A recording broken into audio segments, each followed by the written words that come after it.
Hello and welcome to Tech for Non-Techies, the only podcast that demystifies the fast-growing technology sector. I'm your host, Sophia Matveeva, Chicago-based MBA and tech entrepreneur. My aim here is to give you the skills, knowledge and confidence to find opportunities in the tech sector, whether that's through founding a company, getting a dream job, or bringing a fresh perspective to your work. Hello, smart people. How are you today? I'm so glad to be talking to you. I know that I don't know many of you in person yet, but I'm hoping that will change when we can actually have real life events. But I really do look forward to speaking to you every week. So hi. I wanted to share something that made me really happy this week. So I got an awesome podcast review. I'm going to read it to you. It says that this podcast is insightful and entertaining. Yay. So this person says, I listen to a lot of investment podcasts, but none provide such a comprehensive introduction to the fundamentals of technology investing. A must for all investors looking to up their game and improve their understanding of this fast-moving space.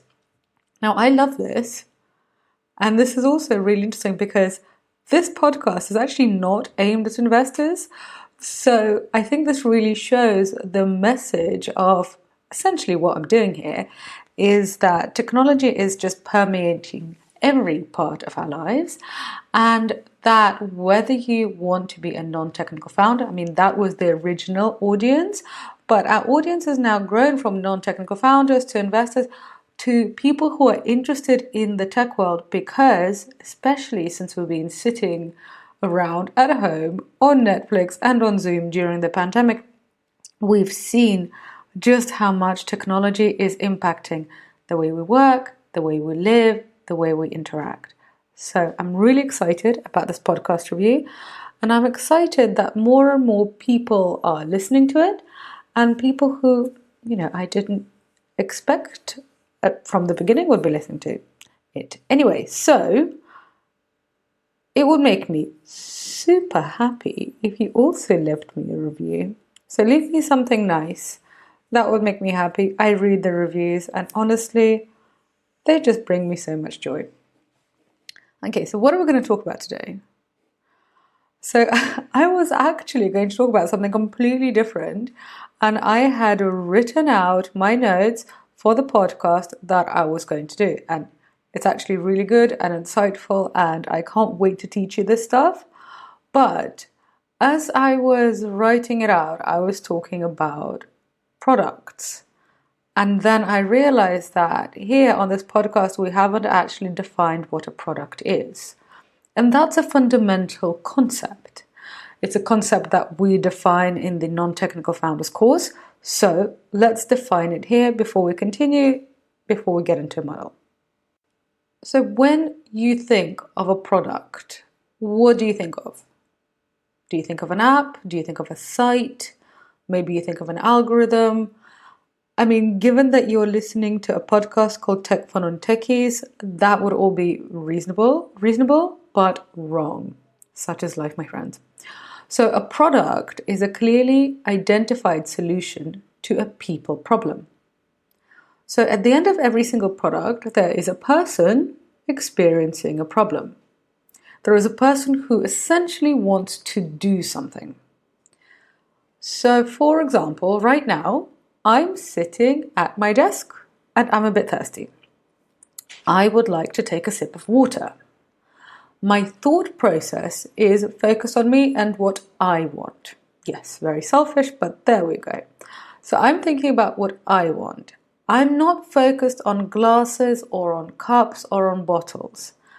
I am focused on the slightly dry feeling in my mouth, which I would like to get rid of.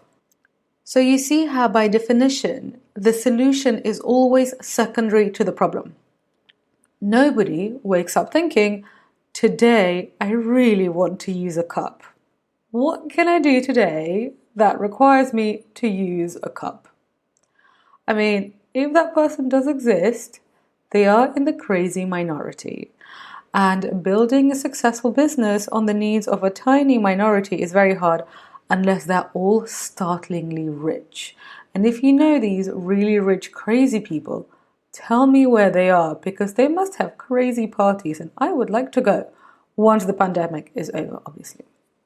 So when you're thinking about building tech products, keep coming back to the person and the problem that they're experiencing. It's so easy to lose yourself in ideas for new features or learning new tech skills. But, my dears, if you lose sight of the person, all those tech skills and all those features are going to be totally useless. So this is why I actually think that this is a really good area for non-technical founders or non-technical professionals to shine in the tech world. You won't necessarily need to know what coding language to use. You won't know what coding language to use. But if you know the users, you know who they are, and you know what they want, you know what problems they have, you are going to be in charge of a much more important skill set. You're going to have a much more holistic and important understanding of something that really matters. Another thing I want to point out is that a company can keep solving the same problem for the same person with different products. So essentially, just because you have a company and they have a product, it doesn't mean then that that product is the be-all and end-all. That company can carry on specializing in solving that problem. So essentially, that company's specialty is the solution to that problem rather than the product. And those companies tend to have more longevity. And so the people in a company that understand what problem they're solving and who they're solving it for and how to keep on coming back to the problem, they can keep on creating new products or new versions of the same product to keep on solving that problem. So a company like that is going to be focused on the user and their problem, not on the brilliance of their products. The brilliance of their products are just secondary to solving their problem. Okay, so let's have a look at Facebook. Facebook began as a website. Some of you may remember that in the olden days, you had to connect to a digital camera to upload photos. And oh my God, what does this say about humanity? I mean, I remember doing this. I remember taking photos at parties, then hooking them up to my digital camera, and these were unfiltered. Anyway, so I'll be hooking up my digital camera to the computer, then uploading them onto my computer, and then uploading them on Facebook. That must have taken ages. I mean, we can't even imagine doing that now. So anyway, that's how Facebook began. And look at Facebook today. And I'm not even talking about all the acquisitions that Facebook made. I'm not talking about WhatsApp. I'm not talking about Oculus or Instagram. I'm literally talking about Facebook. So right now, Facebook is also a site. There is a mobile app. There is a messenger. So the aim of Facebook was originally to connect people. The products that Facebook has are solving the same problem. So I was on Facebook when it originally started, and I'm on Facebook now. I use it in a similar-ish way. So there's now a Facebook app, a mobile site, and a messenger. The aim is the same, and some of the people, not all of the people, but some of the people with the same problem are also the same people. By the way, I want you to know that I'm not singing Facebook's praises. The company has many, many problems, and I am probably going to do an episode on that because I've recently come up against some really startling things that I want to share with you guys so you kind of understand what kind of beast Facebook is. Actually, in the non-technical founders course, one of the things we do is we break down the Facebook newsfeed algorithm to understand essentially why you get served the content that you do. We don't break down all of it, otherwise, it would be there forever. We just break down the main components. But anyway, Facebook is a very powerful company. It has not used much of its power responsibly. But the reason why I often talk about Facebook as an example is because it has so many products that so many of us are familiar with. So if you want to understand a particular product, it's very easy for me to give Facebook as an example.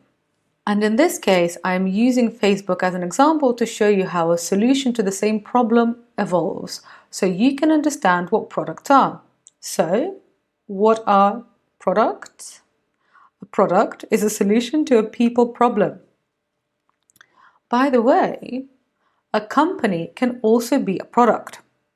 So Steve Jobs said that Apple, the company, was actually his greatest invention, not the inventions that came out of Apple, which, considering that they made the iPhone, the iPod, the App Store, the Mac, they had a lot of inventions. So it's interesting that this is what Steve Jobs chose. So I think it's important, especially for the person who left me that review, because he says he is an investor. So for the investors in the audience, I think it's important to remember that companies are also products, because companies buy companies. Why do they do that? They do that because a company has a problem to solve. So, for example, Walmart realizes that it has a problem in e-commerce, in that it doesn't really do e-commerce. Amazon does e-commerce. Walmart is not going to buy Amazon. Walmart needs to solve that problem, and Walmart can't build a competitor to Amazon quickly. So what does it do? It needs to buy one. So that's why Walmart paid $3.3 billion, $3.3 billion to acquire Jet.com in 2016. That little noise was just me wishing I had $3.3 billion. Anyway, so let's go back to the fundamentals. When you are thinking of products, just keep on coming back to the person and their problem. And that person could be a user for whom you are solving the problem. So it could literally be, I am thirsty. My mouth is a bit dry. I would like to have a drink of water. How am I going to solve that problem? I'm going to solve that problem with a glass. That is a problem.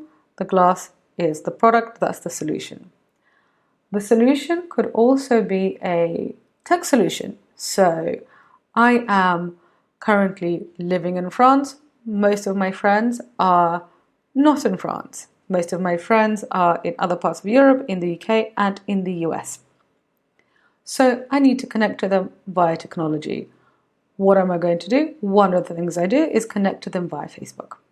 A company is also a solution to a people problem, because there are people working in marketing or people working in sales who basically understand that their company and therefore their jobs and their profit margins and their ability to earn is not going to be that good unless they find a solution to that problem. So they look for a company to invest in or to buy. So remember not to focus on the product. If you're an investor, don't just think about synergies. If you're making a tech product, don't just think about features. That's just noise around the main point. So this week, when you interact with apps and things in your home, think about the problem that they're solving for you. And just literally just run that thought experiment and just see what that inquiry leads to. Maybe you will end up seeing competition in ways that you hadn't seen before. Because, for example, Uber's competitors aren't just other taxi apps. Uber's competitors also involve Feed or Netflix, potentially. So when you're interacting with things in your home or on your phone or on your computer, just think about what problem that thing is solving for you and just see what happens. And my dears, if you're loving what you're learning, then let me know. I would love a rating and a review. That would make me so happy. And if you want to work with me, join our weekly live classes and be part of a unique community of other smart people, then come and check out Tech for Non-Techies. We have live classes every Tuesday with professors from leading business schools, founders of successful businesses, and people who made career transitions into tech. You can join our live classes, get feedback on your ideas, and ask these people your questions. And that's truly unique. And also, it does not come with the MBA price tag. If you want to check it out, the link to Tech for Non-Techies membership is in the show notes. That's it for now, my smarties, and I'll speak to you next week. Ciao!